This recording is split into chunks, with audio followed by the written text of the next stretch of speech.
तो मूवी की शुरुआत होती है एक पादरी से, जो कि अपनी भतीजी को इस चोर बाजार की दुकान से एक साइकिल दिलाने पहुंचा। लेकिन वो भतीजी बोली कि मुझे लाल नहीं बल्कि नीले रंग की साइकिल चाहिए। जो सुनकर दुकानदार बोला कि आप कल आ जाना, मैं आपके लिए नीले रंग की साइकिल का जुगाड़ करवा दूंगा। अब देखो उसका जुगाड़। इसने क्या किया कि अपने बंदों से कहकर एक नीले रंग की साइकिल की चोरी करवा दी।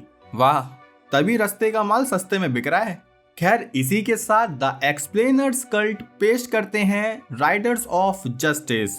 और दोस्तों, इस मूवी के एंड में आपको एक स्ट्रॉन्ग मैसेज भी मिलेगा, तो बस वीडियो को लाइक करके बने रहिए।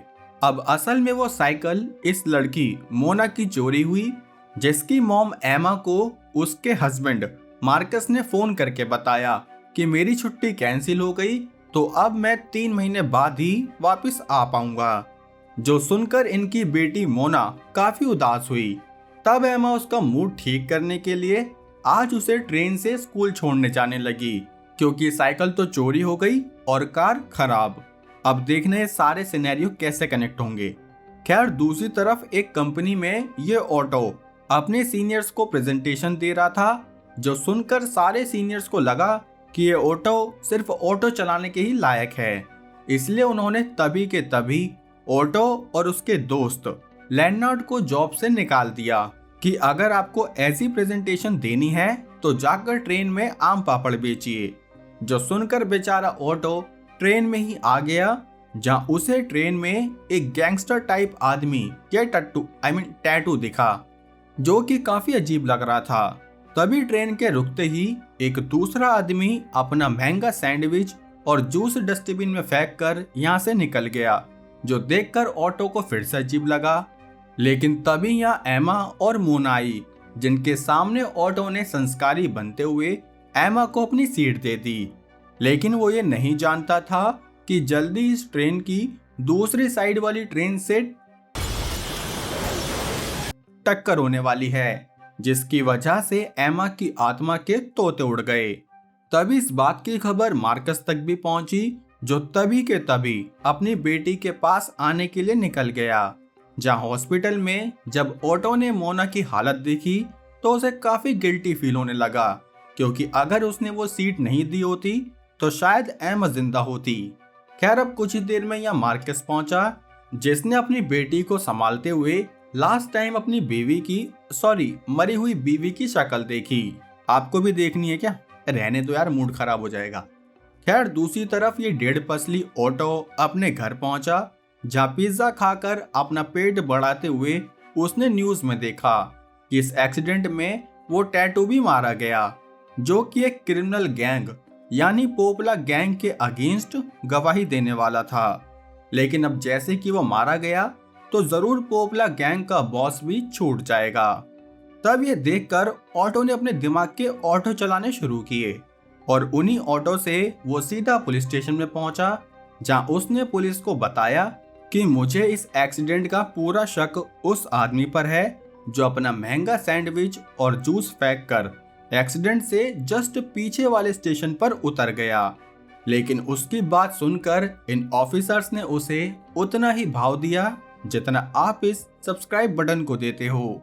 खैर, तब बेचारा ऑटो अपने दोस्त लेनार्ड के पास पहुंचा, ताकि लेनार्ड, जो कि हैकर है भाई, हैकर, वो ट्रेन की सीसीटीवी फुटेज निकाल ले। दूसरी तरफ इन बाप बेटी को एमा के खोने का काफी दुख था, जिस दुख को मोना तो खुलकर दिखाती, लेकिन मार्कस अपने दुख को छुपाकर ऐसे बिहेव करता जैसे उसे कोई फर्क ही न पड़ रहा हो। जबकि मोना ने उसे कहा भी कि पापा, आपको एक बार किसी काउंसलर से थेरेपी लेनी चाहिए। लेकिन मार्कस उसे शांत रहने का कहकर सोने चला गया। लेकिन वो सो पाता कि तभी उसके घर पर ऑटो और लेनार्ड पहुंच गए, जिन्होंने उसे बताया कि शायद आपकी बीवी किसी एक्सीडेंट में नहीं बल्कि एक साजिश के चलते मारी गई, जिसमें कि पोपला क्रिमिनल गैंग के लोग शामिल हैं, जिन्होंने अपने खिलाफ खड़े गवाह टैटू को मारने के लिए पूरी ट्रेन का एक्सीडेंट करा दिया। तब ये सुनते ही मार्कस ने इनसे पूरी बात पूछी, जिस पर ऑटो ने वही सैंडविच, जूस, टैटू, इन सब आदमियों के बारे में बताया। जिसे सुनकर मार्कस ने अपनी बीवी का बदला लेने का फैसला करते हुए इनसे कहा कि जल्दी उस आदमी का पता करो जो अपना सैंडविच फेंक कर भागा था। तब इस बात को सुनते ही ये दोनों पिज्जा का लालच देकर अपने डोरेमोन जैसे दोस्त टेडी के पास पहुंचे, जो कि काफी तगड़े वाला था। हैकर है भाई, हैकर। जिससे इन्होंने उस सैंडविच वाले आदमी का फेस रिकॉग्निशन कराया, लेकिन तब इन्हें 99% की एक्यूरेसी पर इस शहर में ऐसा कोई आदमी नहीं मिला। जिससे परेशान होकर इन्होंने वो 99% एक्यूरेसी को 95% तक कर दिया। यार कोई तो मिले, हाँ चाहे गलत आदमी मिल जाए। खैर तब 95% एक्यूरेसी करने से इन्हें एक पॉल नाम का गैंगस्टर मिला, जो कि असल में पोपला गैंग के लीडर का भाई था। जिससे ये श्योर हो गए कि अब तो पक्का इस कांड में पोपला गैंग का ही हाथ है। दूसरी तरफ मार्कस मोना का इंतजार करने लगा, जो कि काफी रात होने पर भी नहीं आई थी। इसलिए वो उसे ढूंढने बाहर निकला तो देखा कि मोना तो एक छपरी लड़के सीरियस के साथ खड़ी है। जिसे देखते ही मार्कस मोना को अपने साथ अंदर ले जाने लगा, लेकिन तभी सीरियस ने कुछ चपड़ करी, जिस पर मार्कस से एक रसीद लेकर वो गोली की स्पीड से भाग निकला। जिससे कि मोना बिल्कुल खुश नहीं हुई। बाकी तब मार्कस को भी लगा कि शायद कुछ ज्यादा ही कर दिया, इसलिए वो मोना को मनाने लगा। लेकिन जब वो नहीं मानी तो उसने अगले दिन मोना से कहा कि तुम उस छपरी को घर पर बुला सकती हो, क्योंकि मैं उससे मिलना चाहता हूँ। तभी ये दोनों अपने डोरेमोन दोस्त को लेकर मार्कस के पास आए, जिसे इन्होंने उस पॉल के बारे में बताया कि असल में पोपला गैंग के लीडर कर्ट का भाई है। तब ये सुनते ही ये लोग पॉल के घर पर पहुंचे, जहां पॉल ने इनका स्वागत अपनी गन से किया, जो देखकर शुरू में ही इन तीनों की लुप हो गई। लेकिन मार्कस ने वापस जाकर पॉल को सफेद शॉल में भेजने की तैयारी कर दी, जो देखकर सब लोग डर गए।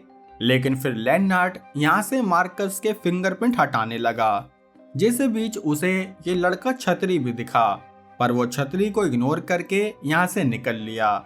असल में पॉल उस छतरी के साथ पिंकी पोंकी कर रहा था। अब रात को मार्कस की मुलाकात सीरियस से हुई।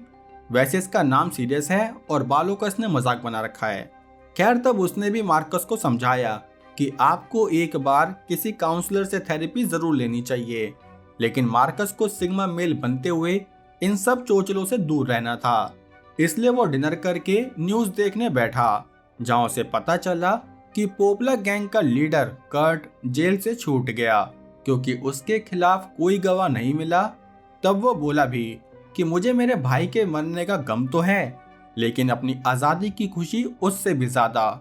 जो सुनकर मार्कस को काफी गुस्सा आया, इसलिए उसने अगले ही दिन इन तीनों जंबूरों को अपने घर के पीछे वाले एरिया में बुलाया, जहां पर ये अपना बेस बनाने वाले थे।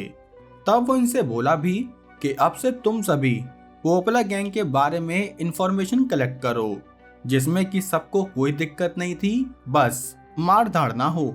जो डिसाइड करके ये लोग यहाँ से जाने लगे तो एकदम से ऑटो वापस मुड़ गया, क्योंकि सामने से मोना आई, जिसने ऑटो को ट्रेन वाले हादसे से पहचान लिया। तब इन्होंने बताया कि ऑटो तो बस यहाँ सॉरी कहने आया था। साथ ही इन्होंने ये भी बहाना बनाया कि हम तो बस थेरेपिस्ट हैं जो आपके डैड को काउंसलिंग देने आए थे। तब ये सुनकर मोना काफी खुश हुई कि चलो फाइनली मेरे डैड ने मेरी सुन ली। दूसरी तरफ पोपला गैंग के लीडर कर्ट ने उस छतरी को पकड़ लिया, जिसके साथ पॉल पिंकी पोंकी कर रहा था। तब उसने पूछा भी कि बताओ वो आदमी कौन थे, जिस पर छतरी ने यही बोला कि वैसे मैं किसी को नहीं जानता, लेकिन हाँ उनमें से एक आदमी का नाम डोरेमोन टेडी था। यहाँ मार्कस ने डिसाइड कर ही लिया था कि वो अपनी वाइफ का बदला लेने के लिए कर्ट और बाकी पोपला गैंग को नहीं छोड़ेगा, जिसके लिए इन्हें तगड़ी वाली इन्वेस्टिगेशन करनी थी। लेकिन तभी ये हैकर टेडी नाराज हुआ, क्योंकि मार्कस के कंप्यूटर का प्रोसेसर कुछ खास नहीं था। इसलिए वो बोला कि मैं इन्वेस्टिगेशन तभी कर पाऊंगा जब तुम लोग मेरे घर से मेरे वाला प्रोसेसर ला कर दोगे। जिसे सुनकर ये तीनों टेडी के घर के लिए निकल गए, जहां पहुंचकर इन्होंने नहीं बल्कि मार्कस ने देखा कि कुछ गैंगस्टर्स इन पर फायरिंग करने वाले हैं, जिन्हें देखकर वो इन सबको बचाने लगा, जिसके लिए उसने खुद गन लेकर इन गैंगस्टर्स की आलू पूड़ी बांट दी। तभी उसे कार में छतरी भी दिखा, जिसको मारने से सबने मना किया, क्योंकि उस बेचारे के साथ तो पहले से ही गलत हो रहा है। इसलिए ये लोग उसे अपने साथ ही मार्कस के यहाँ ले जाने लगे। वैसे मार्कस का घर है या धर्मशाला? खैर, अब ये धर्मशाला मतलब घर पर पहुंचे, जहां मार्कस ने इन सबको सावधान रहने के लिए कहा, क्योंकि अब कर्ट के लोग इनके पीछे पड़ चुके हैं। इसलिए उसने अगले ही दिन इनकी शूटिंग प्रैक्टिस भी कराई, जिसमें कि देखो इस लेनार्ड को, अबे भाई मरेगा क्या। दूसरी तरफ पोपला गैंग के लीडर कर्ट को इन तीनों की फोटो मिल गई, जिन्हें देखते ही उसने इनके चौथे आदमी यानी मार्कस का भी पता करने के लिए कहा। यहाँ ये अपना एंजॉय करने लगे, जिसके बीच मोना ने ऑटो के साथ एक फोटो भी क्लिक कराई। अब ये फोटो वाली बात थोड़ी ज्यादा याद रखना। दूसरी तरफ टेडी ने हैकिंग करके पता लगाया कि आज रात कर्ट एक बार में जाएगा, जहां जाकर ये लोग कर्ट को स्कर्ट पहना सकते हैं। इसलिए शाम होते ये चारों उस क्लब के बाहर पहुंचे, जहां इन्हें कर्ट के साथ कुछ लड़कियां भी दिखी। तो इन्होंने उसे मारने का प्लान कैंसिल किया, क्योंकि ये किसी निर्दोष को नहीं मारना चाहते थे। लेकिन तभी मार्कस कार से निकला, जहां उसने कर्ट को तो नहीं बल्कि उसके साथी गैंगस्टर्स को प्रसाद दे ही दिया, जिसमें कि टेडी ने भी उसकी हेल्प करी। अब ये लोग वापस घर पर पहुंचे, जहां मोना ने अपने कमरे की दीवार पर उस दिन के सारे इवेंट लिखे हुए थे जिस दिन एमा मारी गई, जिसमें कि उसने अपनी साइकिल चोरी होना भी लिखा था, क्योंकि अगर साइकिल चोरी नहीं होती तो एमा उसे ट्रेन में नहीं लेकर जाती। वहीं दूसरी तरफ लेनार्ड, जो कि छतरी से बात कर रहा था, तब उसे पता चला कि असल में जिस दिन उस ट्रेन का एक्सीडेंट हुआ तब उस दिन पॉल यहाँ डेनमार्क में था ही नहीं। जो सुनते ही इन सबके तोते उड़ गए।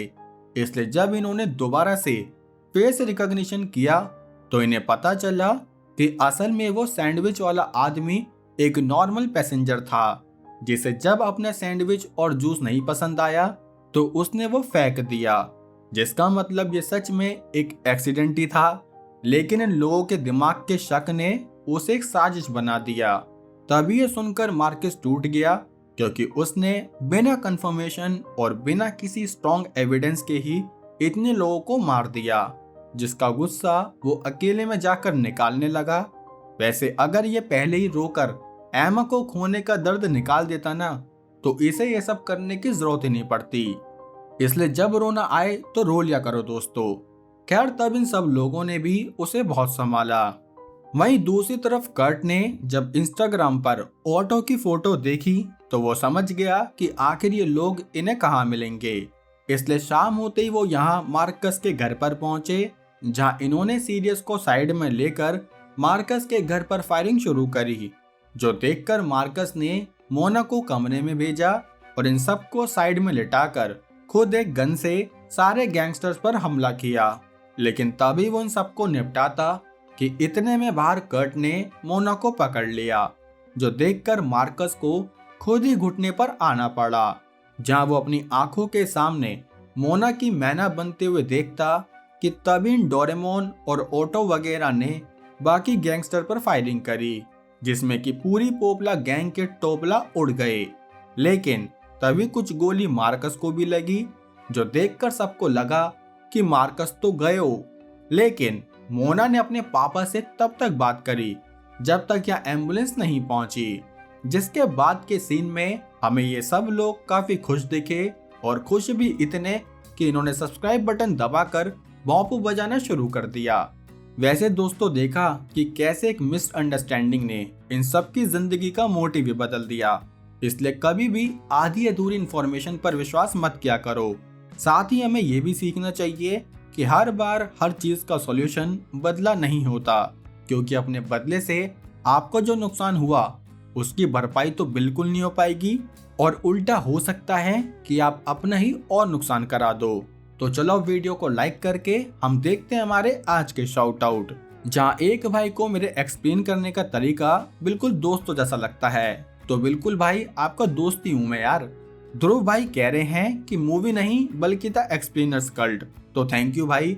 और हाँ, पिछली वीडियो में काफी लोग ईडन के संतरे केले कर रहे थे, तो जिसको इसका मतलब नहीं पता वो ये वाली वीडियो देख लेना। बाकी अब हम मिलेंगे हमारी अगली वीडियो में, तब तक के लिए जय हिंद।